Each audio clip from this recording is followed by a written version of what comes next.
Thakurmar Jhuli page থেকে রাজকুমারীর জন্য অনেকগুলো গিফট সেন্ড করা হয়েছে। সো ইন ডিটেইলে সবকিছু আজকে আপনাদের সাথে শেয়ার করব। সো আমি যখন আনপ্যাকিং করছিলাম তখন দূরের রোজ খেলা করছিল। প্রথমেই একটা আই ওয়াইপস দিয়েছে, এটা অনেক কাজে লাগবে কারণ বিড়ালরা যখন সকালে ঘুম থেকে ওঠে ওদের চোখ কিন্তু ময়লা হয়ে থাকে, তখন এই জিনিসটা আমার কাজে লাগবে। এটা ডিটেলস ভিডিও আমি আপনাদেরকে পরে দেখাবো। এছাড়া আপু রোজের জন্য টিজার, দেন হচ্ছে ইঁদুর পাঠিয়েছে। বিড়ালরা কিন্তু এই টাইপের টিজার অ্যান্ড ইঁদুর দিয়ে খেলতে অনেক বেশি পছন্দ করে। যেসব বাচ্চারা কোনো অ্যাক্টিভিটিস করে না, সারাদিন শুয়ে বসে থাকে, আপনারা তাদের সাথে এই ধরনের টিজার দিয়ে অনেক খেলাধুলা করাতে পারবেন। ওরা এটা দিয়ে খেলতে অনেক বেশি পছন্দ করে। নেক্সট আপু ওদের লোম রিমুভ করার জন্য, যেমন সোফা বিছানা থেকে ইজিলি এই ব্রাশটা দিয়ে আপনারা লোম রিমুভ করতে পারবেন।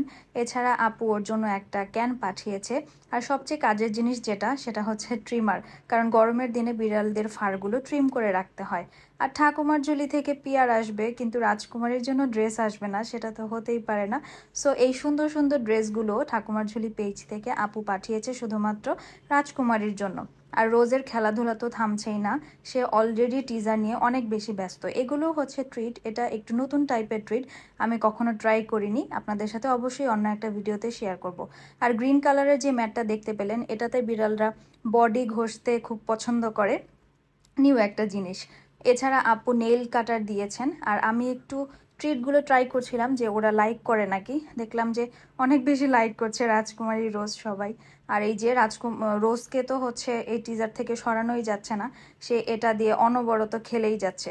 সো এই সব জিনিসগুলো আপনারা ঠাকুমার ঝুলি পেজে কিন্তু খুব রিজনেবল প্রাইসের মধ্যে পেয়ে যাবেন।